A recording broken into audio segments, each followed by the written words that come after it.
Se cumple un año del apagón que dejó a España y Portugal sin electricidad durante horas. Hola, ¿cómo están? Bienvenidos a Euronews hoy. 12 meses después de aquel colapso, las causas no se han aclarado y parte de la población sigue preguntándose quién fue el responsable.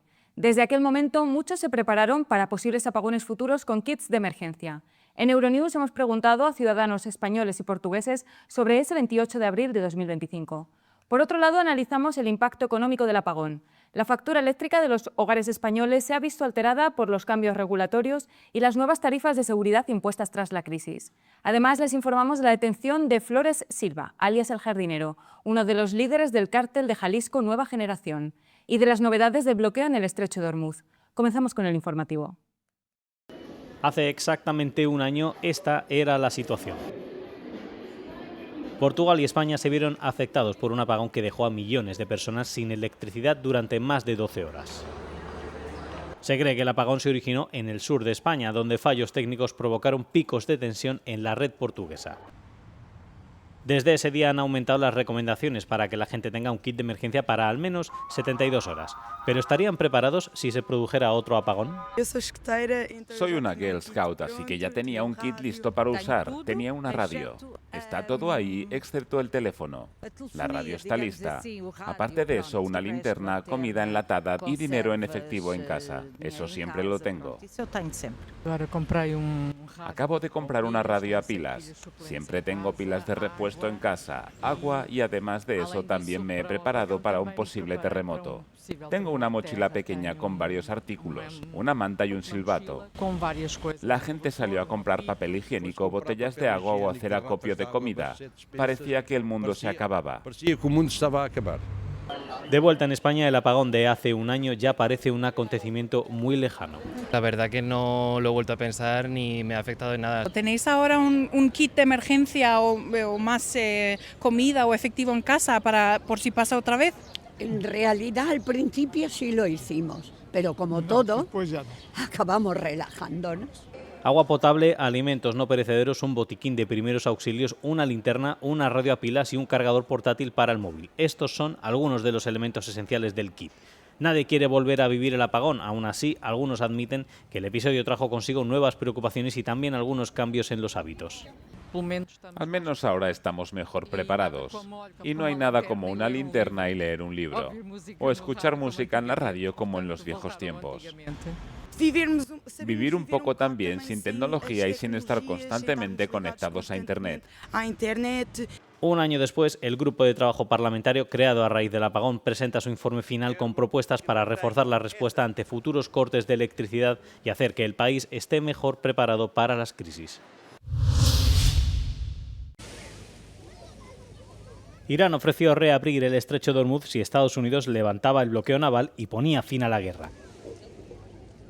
No está claro si Washington aceptará la propuesta, que pospondría las conversaciones sobre el programa nuclear de Teherán. Irán ha propuesto una reapertura mutua del estrecho, dejando el debate nuclear para una fase posterior. Dado que el programa nuclear ha sido una línea roja para esta administración, ¿aceptaría el presidente este tipo de negociación por fases? Lo que reitero es que las líneas rojas del presidente con respecto a Irán le han quedado muy claras no solo al pueblo estadounidense, sino también a ellos. No diría que lo estén considerando, solo quisiera decir que esta mañana hubo una conversación a la que no quiero adelantarme, y estoy segura de que escucharán al presidente pronunciarse sobre este tema. A pesar de un frágil pero continuo alto el fuego, el enfrentamiento entre Estados Unidos e Irán persiste en el estrecho de Ormuz. Estados Unidos impuso su propio bloqueo a la vía marítima a principios de este mes, lo que resultó en un bloqueo doble. Washington afirma que su bloqueo tiene como objetivo impedir que Teherán venda su petróleo privándolo de ingresos cruciales. Irán sostiene que la responsabilidad de la interrupción del tráfico marítimo recae en Estados Unidos.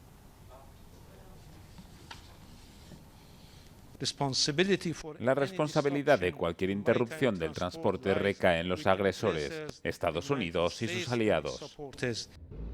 Este último acontecimiento se produjo después de que el ministro de Asuntos Exteriores iraní, Abbas Araghchi, visitara Rusia tras la cancelación de las posibles conversaciones de alto el fuego entre Estados Unidos e Irán en Pakistán.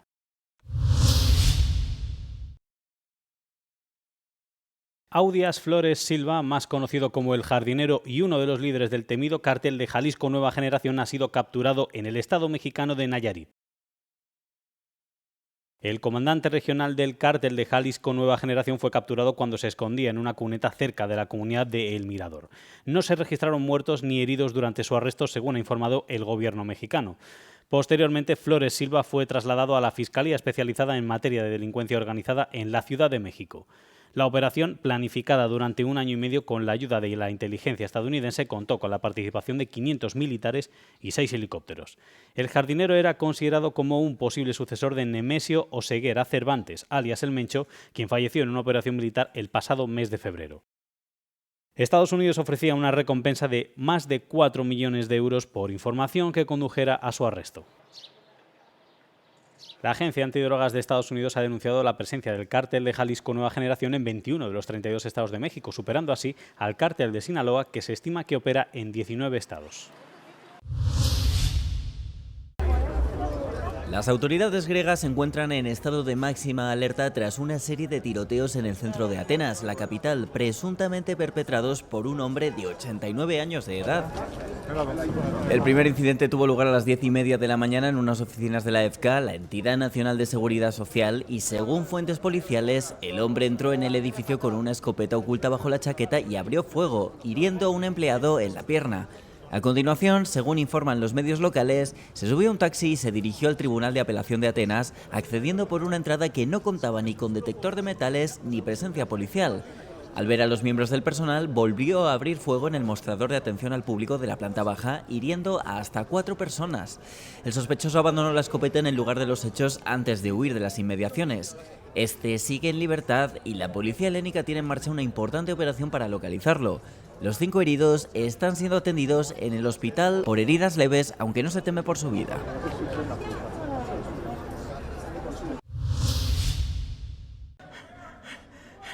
Un tribunal ha acusado este lunes al sospechoso del tiroteo ocurrido durante la cena de corresponsales de la Casa Blanca de intento de asesinato del presidente Donald Trump. Cole Allen, de 31 años, no se declaró culpable en la vista y se enfrenta a una pena de hasta cadena perpetua si es declarado culpable de intentar matar al presidente.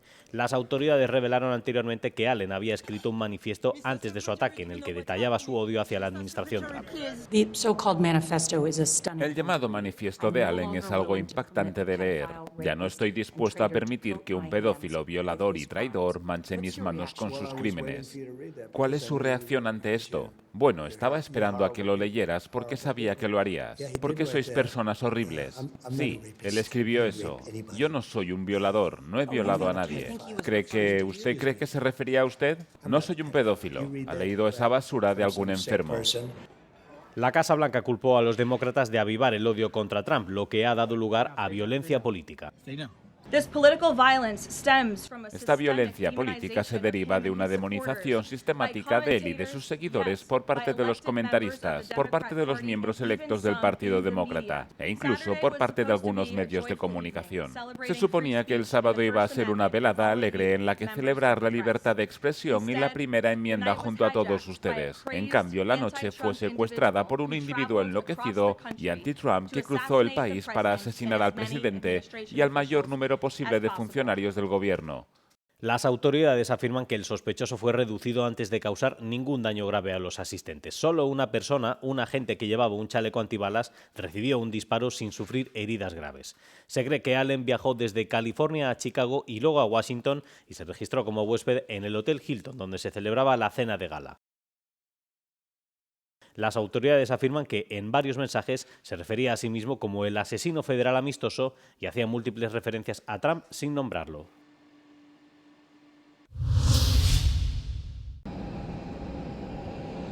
El rey Carlos y la reina Camila de Reino Unido llegaron a Estados Unidos para un viaje de 4 días. Tras aterrizar en la base conjunta Andrews, donde tuvo lugar una breve ceremonia de bienvenida, Carlos y Camila se dirigieron a la Casa Blanca, donde fueron recibidos por Donald Trump y la primera dama Melania Trump. El programa de la semana incluye un discurso ante el Congreso el martes, una fastuosa cena de Estado en la Casa Blanca y una parada el miércoles en la ciudad de Nueva York, donde visitarán el memorial del 11 de septiembre antes de partir el jueves hacia las Bermudas. Se espera que el rey Carlos diga en su discurso ante el Congreso que en tiempos de grandes desafíos internacionales es más necesario que nunca permanecer unidos para defender los valores democráticos, según una fuente del Palacio. El rey afirmará que, a pesar de los actuales desacuerdos entre Estados Unidos y el Reino Unido, una y otra vez nuestros dos países siempre han encontrado la manera de unirse. La visita de Estado, con diferencia la más destacada y trascendental del reinado de Carlos, conmemora el 250 aniversario de la Declaración de Independencia de Estados Unidos del dominio británico y es la primera que realiza un monarca británico al país en 2 décadas.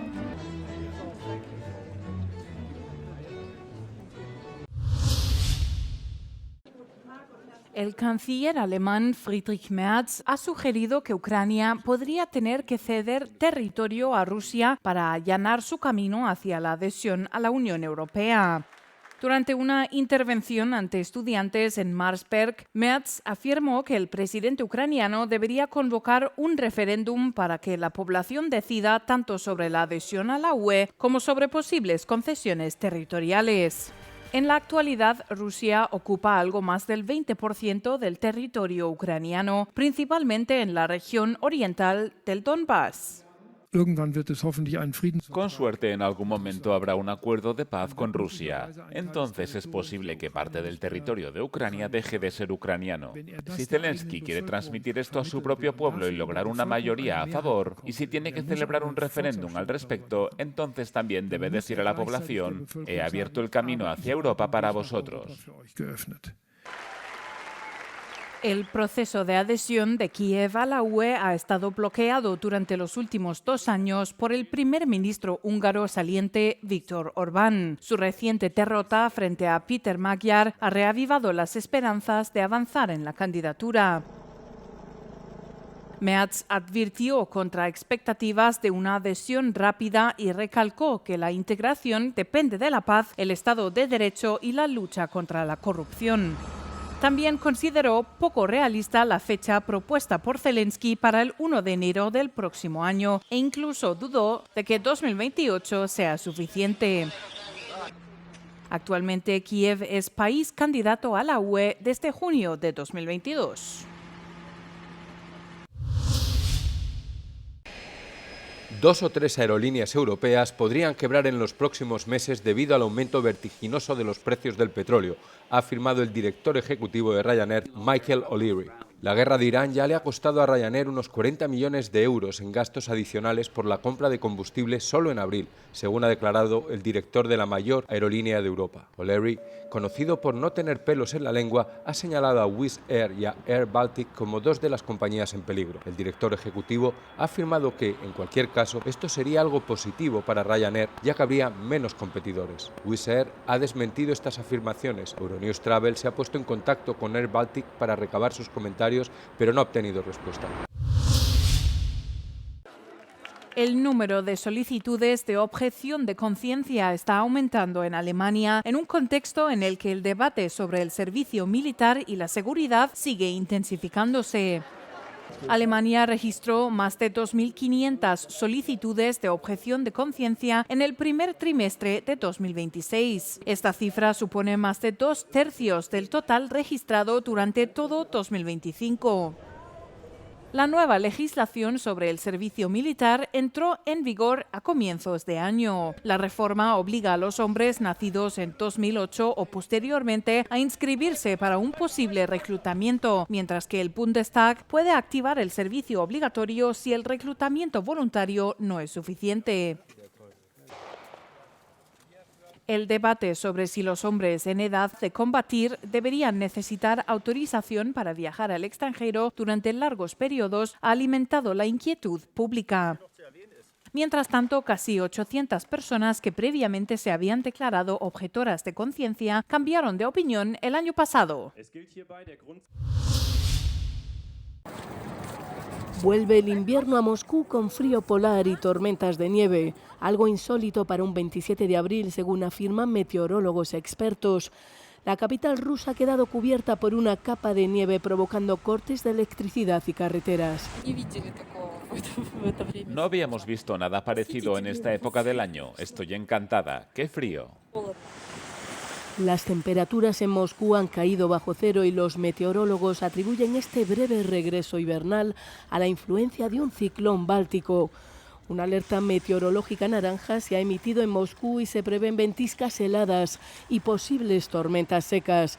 El transporte se ha paralizado en la capital rusa y en algunos lugares los árboles se han caído debido al peso de la nieve. Muchos parques están cerrados y se ha suspendido el alquiler de patinetes eléctricos y bicicletas. Para el miércoles se espera una mejora significativa de las condiciones meteorológicas. La primera mina de litio completa de Europa comienza a operar en las instalaciones de la sudafricana Sibanye-Stillwater, a medio centenar de kilómetros al sudeste de la ciudad finlandesa de Kokkola. Este recurso energético fundamental para la fabricación de dispositivos electrónicos modernos será extraído y posteriormente procesado en una refinería en la costa del Golfo de Botnia. Hannu Hautala, director ejecutivo de Keliber, explica la cadena de producción completa desde la mina hasta la planta de concentración y la refinería, todas ellas situadas en un radio de 43 kilómetros para producir litio apto para baterías. We are now extracting spodumene ore.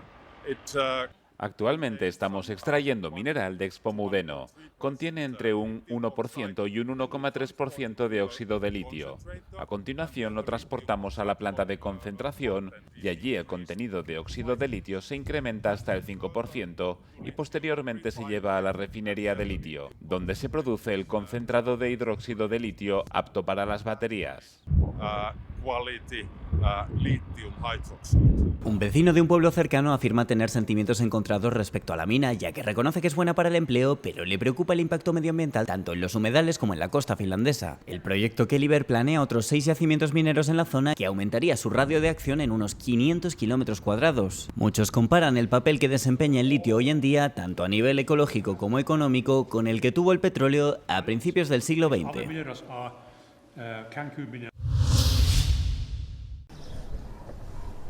Las autoridades griegas han puesto en marcha nuevas medidas de protección civil para Santorini, siguiendo las recomendaciones de los comités científicos que supervisan los riesgos sísmicos y volcánicos tras la reciente reunión de emergencia del Comité Científico Permanente para la Evaluación y la Mitigación del Riesgo Sísmico. Las medidas se refieren principalmente a restricciones de acceso y estancia en zonas específicas debido a posibles fenómenos geológicos y permanecerán en vigor hasta el 31 de marzo de 2027. Las principales disposiciones se refieren al control del tráfico en el puerto principal de Santorini para evitar el hacinamiento y reducir el tiempo que los vehículos pasan en el puerto por razones de seguridad. Al mismo tiempo, las autoridades han publicado un mapa que prohíbe la entrada a zonas específicas de la isla situadas en áreas de alto riesgo en caso de actividad sísmica debida al volcán. Se señala que las medidas podrán modificarse o suspenderse de inmediato si se producen fenómenos naturales graves como terremotos o fenómenos meteorológicos extremos, siempre que se lleve a cabo previamente una nueva evaluación por parte de los comités pertinentes.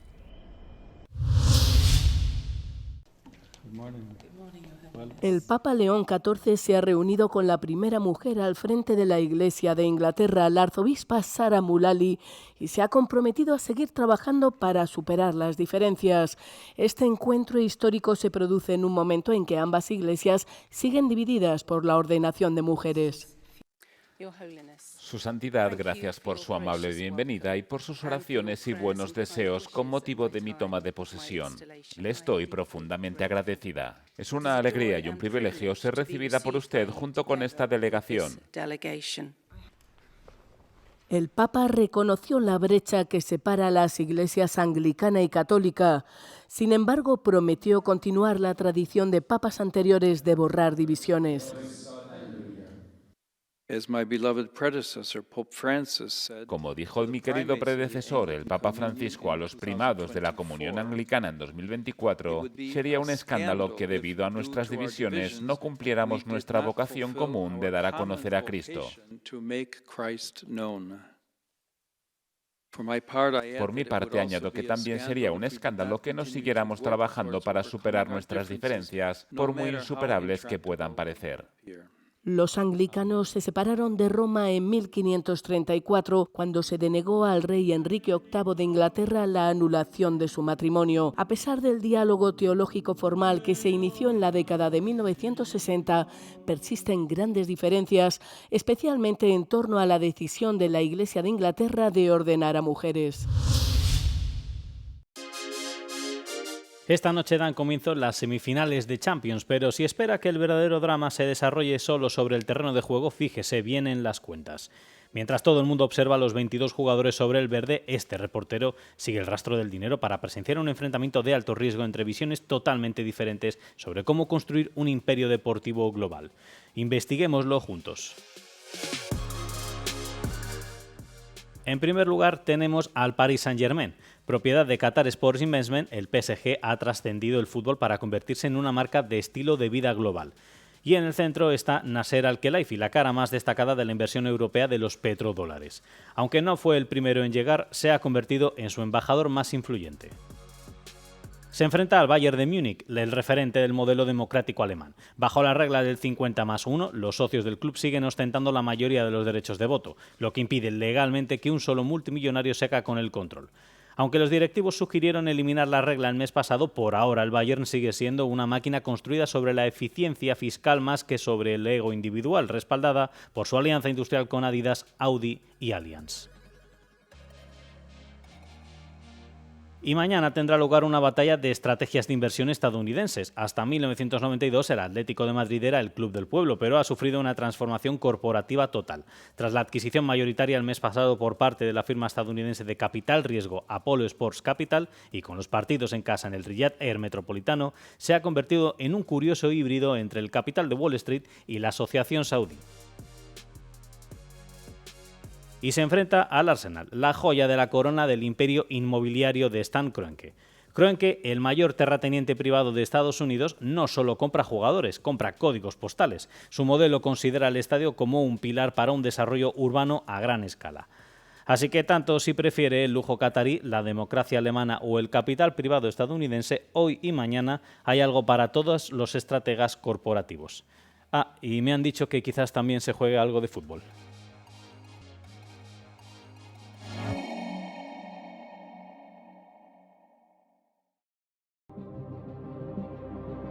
La singular réplica de un antiguo barco mercante del año 300 a.C. vuelve a navegar por aguas chipriotas como parte de la presidencia de este estado insular del Consejo Europeo. El buque, el Kyrenia II, se reconstruyó en 1985 utilizando las mismas técnicas y métodos de montaje naval que el pez original descubierto en el lecho marino chipriota en 1965, el cual fue reconstruido por un equipo especializado de la Universidad de Pensilvania. En el 85, la réplica navegó desde el Pireo griego, donde se construyó, hasta la ciudad chipriota de Pafos. 41 años después, ha sido remolcada por la Guardia Nacional de esta isla dividida para navegar de nuevo en aguas mediterráneas, poniendo de relieve el rico patrimonio marinero de la isla. Esta iniciativa forma parte de unos esfuerzos más amplios por preservar el patrimonio histórico, al tiempo que respalda las actividades de la presidencia chipriota del Consejo de la Unión Europea.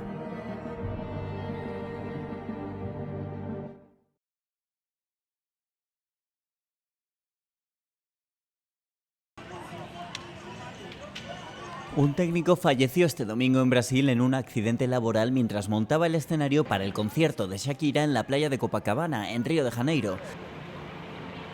La víctima sufrió heridas graves tras quedar atrapada por un sistema de elevación, según informaron los bomberos de la metrópolis carioca. La víctima fue trasladada al hospital, donde falleció más tarde a pesar de los intentos de reanimación.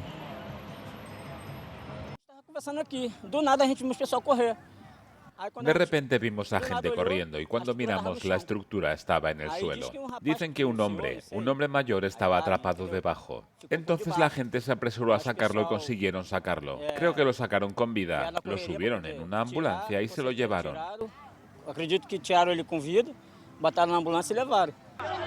La estrella del pop colombiana tiene previsto ofrecer un concierto gratuito el sábado en Río como parte de su gira mundial.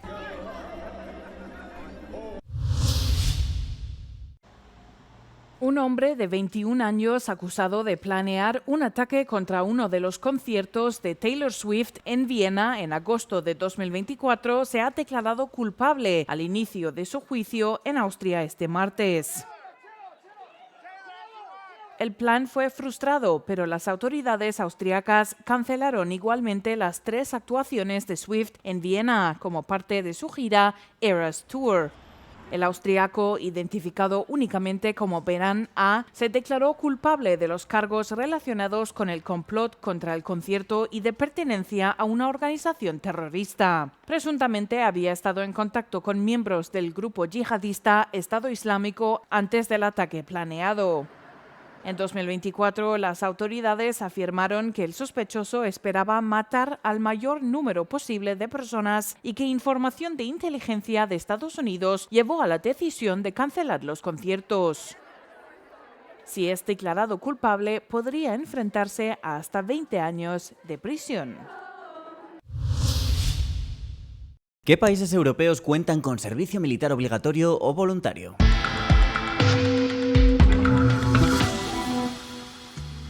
A medida que continúa la guerra en Ucrania y las críticas de Trump a los aliados de la OTAN, varios estados europeos han tomado sus medidas para reforzar sus propias capacidades de seguridad y defensa. Uno de los componentes clave de esta última en un país es su ejército, que en Europa cuenta cada vez más con el apoyo de reservistas reclutados. En la actualidad, las medidas de reclutamiento varían mucho en toda la Unión. Al menos 10 Estados miembros tienen el servicio militar obligatorio en vigor, siendo 8 de ellos obligatorios solo para los hombres y 2 para hombres y mujeres por igual.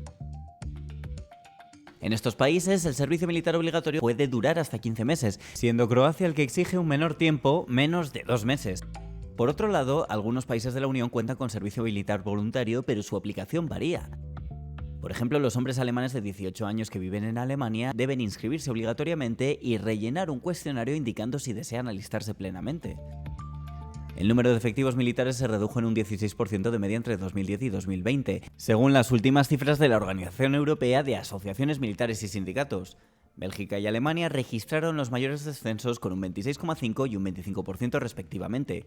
Por otro lado, Hungría y Suecia registraron un mayor aumento, también del 25%.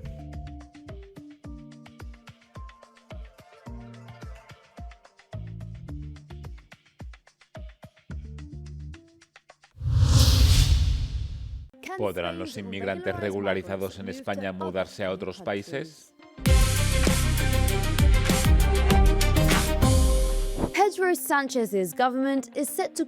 El gobierno de Pedro Sánchez se dispone a regularizar a cientos de miles de inmigrantes indocumentados que viven en España, siempre que cumplan una serie de requisitos específicos. El gobierno afirma que el plan ofrecerá una mayor protección a los trabajadores que ya contribuyen a la economía sumergida española. Asegura que la medida supondrá un impulso para las arcas del Estado y aliviará a su envejecida población. Sin embargo, esta medida también ha dado lugar a una serie de afirmaciones engañosas por parte de políticos europeos.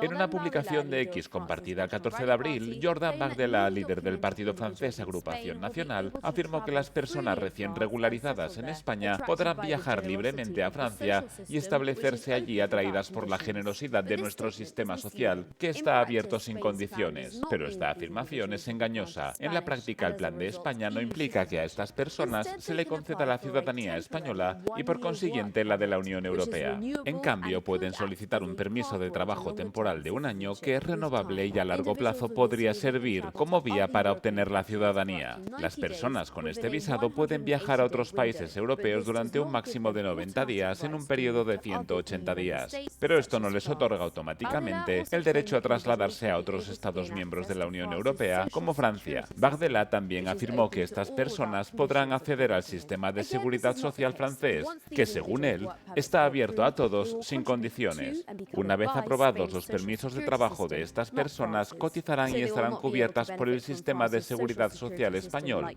no por el francés.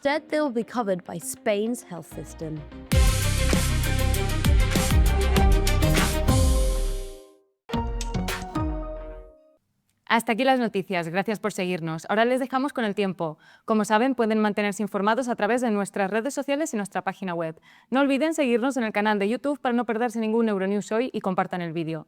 Les recomendamos además que se descarguen nuestra aplicación para estar al día de todas las noticias. Tras la previsión meteorológica podrán ver el vídeo No Comment. Buen día y buena suerte. Euronews, el tiempo.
Gracias por venir.